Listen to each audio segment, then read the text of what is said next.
नमो नमः मित्रों, स्वागत है हमारे इस शिव शक्ति यूट्यूब चैनल पर। सनातन धर्म के विविध विषयों पे चर्चा करते रहते हैं। आज हम एक नए टॉपिक पर, नया विषय पर जानकारी देने जा रहे हैं। तो अब सभी लोग 21st सेंचुरी के पीछे दौड़े हैं। 21वीं शताब्दी कहते हैं। तो अब इसके पीछे जो भागदौड़ चल रही है उसमें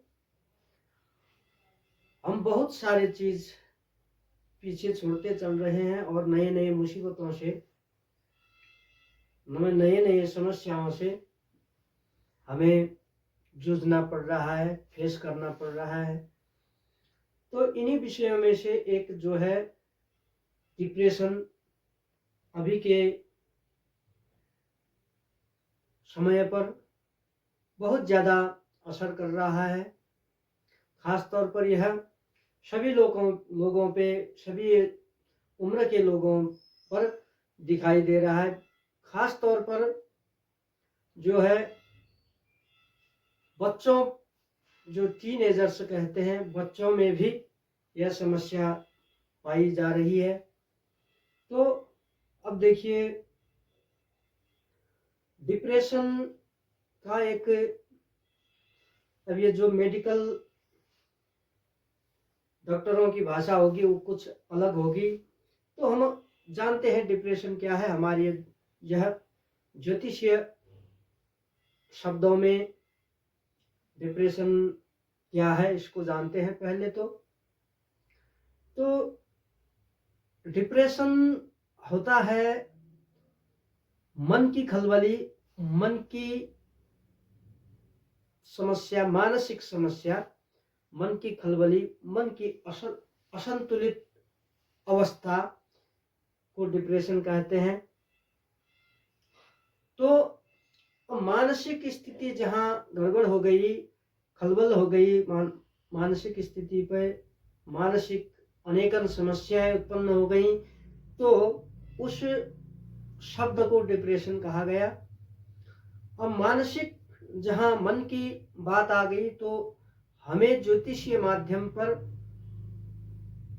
मन के कारक ग्रह कौन है उसको पकड़ना है।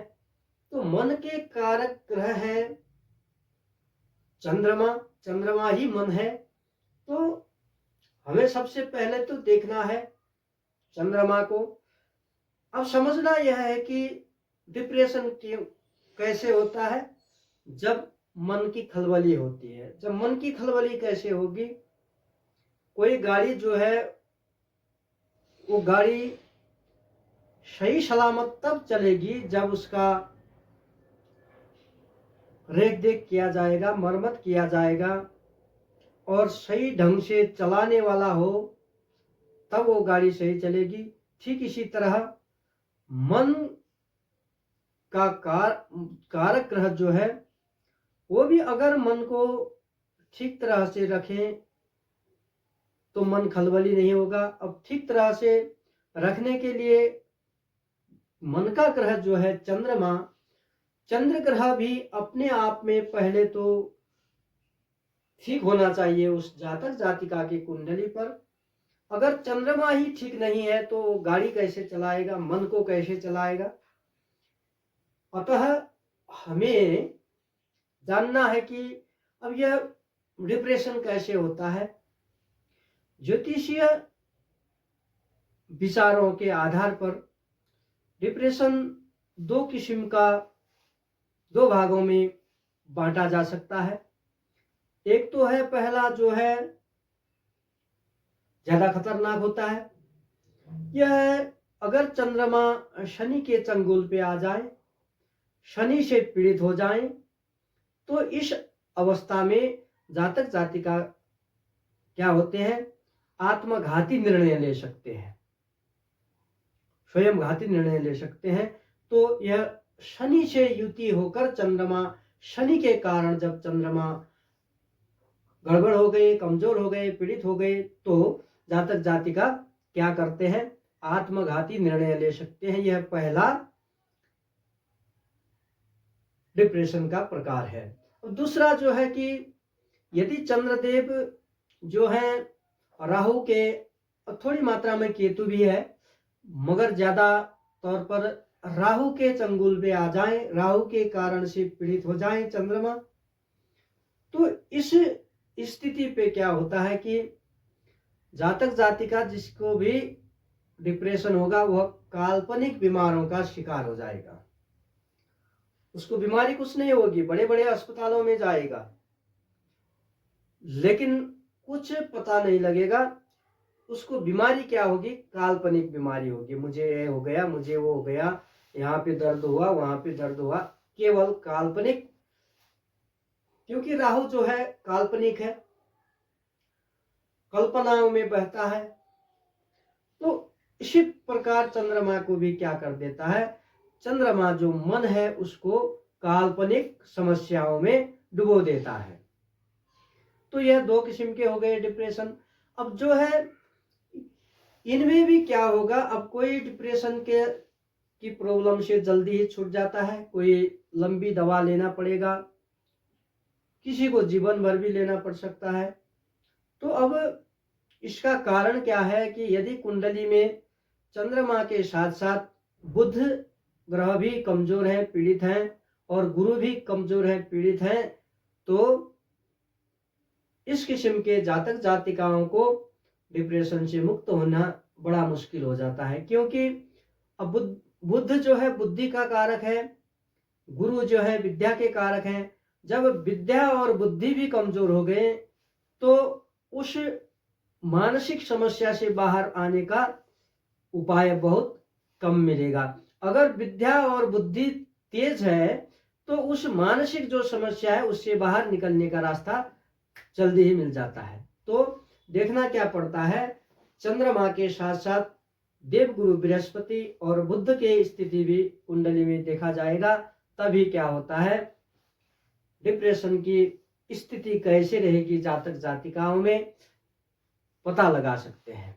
तो अब ये तो हुआ समस्या। अब इसके लिए करना क्या है, अगर यह जो अभी उपाय बताने जा रहे हैं, यह उपाय जिस किसी को भी, जो कोई भी कर सकते हैं, क्योंकि इसका कोई साइड इफेक्ट नहीं है, नकारात्मक असर नहीं है, यह केवल सकारात्मक ऊर्जा देती है। तो यह विविध उपाय हैं, जो उपायों से हम क्या कर सकते हैं, अपने मन को संतुलित रख सकते हैं। खास तौर पे मन को संतुलित, जिसका भी मन संतुलित है, मन गड़बड़ नहीं है, उसको डिप्रेशन कदापि नहीं हो सकता। अब जिसको डिप्रेशन हो गया बाद में पता चला, तो उनको क्या करना है, मनोचिकित्सक परामर्श, डॉक्टरों के पास जाके परामर्श तो लेना ही है, क्योंकि लगने के बाद ज्योतिषीय उपाय भी करें और डॉक्टरों के पास भी जाएं। लगने से पहले अगर जो कोई भी यह उपाय करेंगे तो उनको कभी भी डिप्रेशन में का शिकार होना नहीं पड़ता है। तो अब आइए चर्चा करते हैं वो उपाय क्या है डिप्रेशन के, जो डिप्रेशन से दूर रखे, स्वस्थ रखे, उन उपायों के बारे में हम चर्चा करते हैं। सबसे पहला जो है प्राणायाम, मेडिटेशन बहुत अच्छा उपाय है। यदि आप निरंतर प्राणायाम मेडिटेशन करेंगे तो आपका मन संतुलन रहेगा। मन संतुलन रहेगा तो क्या होगा, डिप्रेशन की समस्या नहीं आ पड़ेगी। तो साथ साथ में और भी छोटे मोटे उपाय हैं, जैसे सूर्य नमस्कार करेंगे, सूर्य को जल देंगे, अर्घ्य देंगे, तो इससे भी क्या होगा, आत्मबल बढ़ेगा। सूर्य के कारण आत्मबल जब बढ़ेगा तो मन को आप क्या कर सकते हैं, शांत रख सकते हैं। मन को, जो मन की चंचलता है उसको शांत रख सकते हैं। तो इस किस्म से आप क्या कर सकते हैं, सूर्य नमस्कार, सूर्य को अर्घ्य दे सकते हैं। तो साथ साथ में आप त्राटक कर सकते हैं। अब ये त्राटक जो है, चंद्रमा जब जून लगती है तो जून में बैठकर आधी घंटा तक चंद्रमा को दोनों आंखों के बीच में रखकर, आंख बिना बंद किए चंद्रमा को जितना हो सके 5 मिनट, 10 मिनट, 15 मिनट ऐसे एक टक से देखना है, आंख बंद नहीं करने हैं। तो इस किस्म से भी क्या होता है, मन शांत हो जाता है। साथ साथ में करना क्या है, गायत्री मंत्र का जप अगर हो सके तो 11 माला सुबह, 11 माला शाम को करें। इतना नहीं हो सके तो 1 माला सुबह, 1 माला शाम को करें। अगर यह भी नहीं हो सकता है तो 27 बार सुबह, 27 बार शाम को गायत्री का मंत्र जाप करें। शिव जी के शिवलिंग पे दूध और जल मिला के अर्पण करें। और शिव जी का मंत्र ओम नमः शिवाय, बुद्ध का मंत्र ओम बुम बुधाय नमः, बृहस्पति का मंत्र ओम ब्रह्म बृहस्पतये नमः, चंद्रमा का मंत्र ओम सोम सोमाय नमः। इन मंत्रों का किसी मंदिर पर जाकर बैठकर जाप करें। अगर मंदिर पे हमेशा नहीं जा सकते तो कभी कभी मंदिर पे जाया करें, हफ्ते में 1 बार, महीने में 1 बार। और बाकी जो है घर पे ही, जहाँ मंदिर बना रखा है घर पे पूजा पाठ इत्यादि करते हो, दीप जलाते हैं, वहां बैठकर आप घर पे ही जप कर सकते हैं। साथ साथ में जल का दान करें। शिव जी का जो है पूजन अर्चन करें। इस किस्म से क्या होता है कि मन को शांत, डिप्रेशन के लिए करना क्या है, मन को शांत करना है, मन को बलवान बनाना है। मन कमजोर हो गया, मन खलबली हो गई, मन भटक गया तो समझिए डिप्रेशन हो जाता है। अतः आपको करना क्या है, केवल इन उपायों को करना है। अब जैसे त्राटक करने से, सूर्य नमस्कार करने से, सूर्य को अर्घ्य देने से, गायत्री मंत्र जप करने से और सूर्य का, गुरु का, बुध का, चंद्रमा का और शिव जी का मंत्र जाप करने से किसी को भी नकारात्मक ऊर्जा उत्पन्न नहीं होती, सकारात्मक ऊर्जा ही उत्पन्न होती है। इससे कोई बुरा नहीं होगा, भला ही होता है। अतः यह काम कर सकते हैं। और अंतिम में बताता हूं कि अगर आपको किसी को भी, अपने रिश्तेदार कोई भी है, डिप्रेशन हो गया है तो उनको, लेकिन अब यह जो रत्न धारण करने से पहले एक बार ज्योतिषीय सलाह जरूर लें। बिना सलाह ये पहनना उचित नहीं होता है। पुखराज और पन्ना धारण कर सकते हैं। अब कोई कहेगा मोती धारण करो, लेकिन मोती धारण भूलकर भी मत करिएगा। जब आपको डिप्रेशन हो गया है तब यदि मोती धारण करेंगे तो डिप्रेशन का लेवल जो है वो बढ़ जाएगा। अतः करना क्या है, आप पुखराज धारण कर सकते हैं और पन्ना धारण कर सकते हैं। और रत्न धारण किए बिना भी आप जो अन्य उपाय हैं वो उपाय करके इस डिप्रेशन से छुटकारा पा सकते हैं। अभी के लिए इतना ही। जय जय श्री राधेश्याम, हर हर महादेव, ओम नमः शिवाय।